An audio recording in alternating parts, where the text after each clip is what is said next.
Have you ever walked through a town where time feels frozen, where every street, every broken window, tells a story of lives once lived? That's exactly what I found in the ghost cities of West Virginia. Walking these abandoned streets, I could almost hear echoes of laughter, the footsteps of miners, the whispers of families long gone.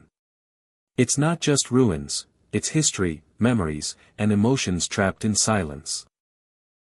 In this video, I'm taking you inside 5 towns that most people forget exist, where every corner has a story, and every shadow has a secret waiting to be discovered.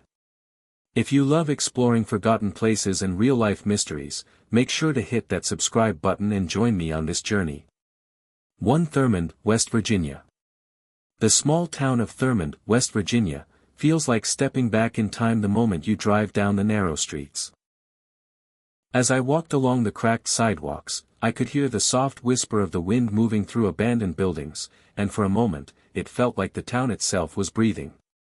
Thurmond used to be a bustling coal town, alive with miners heading to work and children laughing on the streets. Now, almost every building stands empty, their windows like dark, hollow eyes staring at me. I couldn't help but imagine the stories those walls could tell if they could speak. Walking past the old train depot, I noticed the rusted tracks stretching endlessly into the distance. I thought about the trains that used to roar through here, carrying coal and hope to the rest of the country. Now, the silence is almost overwhelming, broken only by the occasional bird or the crunch of my footsteps. I found myself leaning closer to the windows of the abandoned general store, half expecting to see someone behind the counter. But there was nothing. The air felt heavy with memories, and I realized that every shadow here seemed to hold a fragment of the past.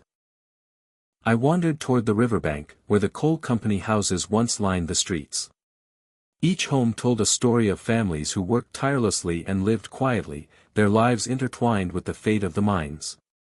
Some houses were completely collapsed, while others stood stubbornly against time, as if refusing to give up their secrets. I could almost hear the echoes of children playing outside, or the laughter of neighbors who once shared more than just walls, they shared their lives. It was a strange mix of nostalgia and sorrow that filled me, knowing that this place had been abandoned, yet it was still so full of life in memory. As the sun started to dip behind the hills, shadows grew longer, and the town seemed even quieter. I found a bench near the edge of the river and sat down, thinking about the miners, their families, and how quickly everything can change. One day, this was a thriving town, and the next, it was left to the elements. I felt a shiver run down my spine, but it wasn't fear, it was respect for the history and resilience of a place that had seen so much. Thurmond isn't just a ghost town, it's a story frozen in time, waiting for anyone who's willing to listen. As I finally walked back toward the car, I felt a strange connection to this place. It's hard to explain, but walking these streets made me feel like I had a glimpse of life from a different era. A town like Thurmond may be quiet now, but its echoes linger, whispering stories of hard work, hope, and humanity. I promised myself I would remember it, not just as an abandoned place, but as a reminder of the people who once called it home. 2. Nuttleburg, WV. The first thing that hits you when you arrive in Nuttleburg is the silence. It's almost unnatural, like the town is holding its breath. I stepped out of my car and felt the air shift, carrying with it the faint scent of earth and rust. Nuttleburg was once alive with coal miners, their families, and the rhythm of work that defined every day. Now, the buildings lean quietly into themselves, and every structure seems frozen in time. I couldn't help but run my hand along the crumbling brick walls of the old company store, imagining the hands that had once carried goods, coins jingling in pockets, and voices calling across the street. Walking down the narrow pathways between the ruins, I noticed how nature has slowly taken back the town. Ivy climbs the walls, and trees grow in places where children once played. The sound of my footsteps seemed louder than it should have been, echoing across empty streets, as if the town was listening. I stopped in front of a house with a collapsed roof, peering inside through broken windows. Dust hung in the air like it had been waiting for decades to be disturbed. I felt a pang of sadness, thinking about the families who must have packed up their lives and left, leaving memories behind to fade into silence. Near the river, I found the remnants of the old coal tipple, where tons of coal were once loaded onto trains bound for faraway cities. The structure is skeletal now, rust eating away at the metal beams, but you can still see the scale of the work that once happened here. I imagined the sound of shovels, the clatter of machinery, and the voices of men shouting to be heard over the noise. Standing there, I felt like a visitor intruding on someone's memory, and the weight of history pressed down on me. I wandered to the edges of town, where the miners' homes lined the hillside. Some are still partially intact, their windows staring blankly into the distance. I could almost picture life here, children chasing each other down the paths, women calling out to their neighbors, the smell of dinner cooking on a stove. Now, it's only the wind, carrying faint echoes of laughter and conversation, fading into the mountains. I sat on a fallen log, taking it all in, feeling a strange mixture of awe and melancholy. As the sun began to set behind the hills, the shadows deepened and Nuttleburg seemed even more like a ghost of itself. Every creak, every rustle of leaves, felt amplified. I took one last walk through the streets, promising myself that I wouldn't just leave it as an abandoned place in my memory, but as a town that had lived, laughed, and labored. Nuttleburg may be silent now, but its story is alive for anyone willing to listen, and I knew I had been lucky to witness even a fragment of it. 3 Kaymore, W.V. Walking into Kaymore feels like stepping into a forgotten corner of the world. The road leading into the town winds through dense forests, and with every turn, the sense of isolation grows stronger. I parked my car at the edge and stepped out, immediately noticing the quiet that seemed heavier than usual. Kaymore was once a coal town full of life, filled with miners, their families, and the constant hum of industry. Now, all that remains are ruins and echoes, and it's impossible not to feel the weight of history pressing down on you. The first building I approached was an old miner's cabin, half collapsed, with wooden beams splintering into the air. I ran my fingers along the rough wood, imagining the families who once lived here, their morning routines, the children laughing outside, the smell of coal fires burning through the winter. The thought hit me that life here must have been hard but full of small joys.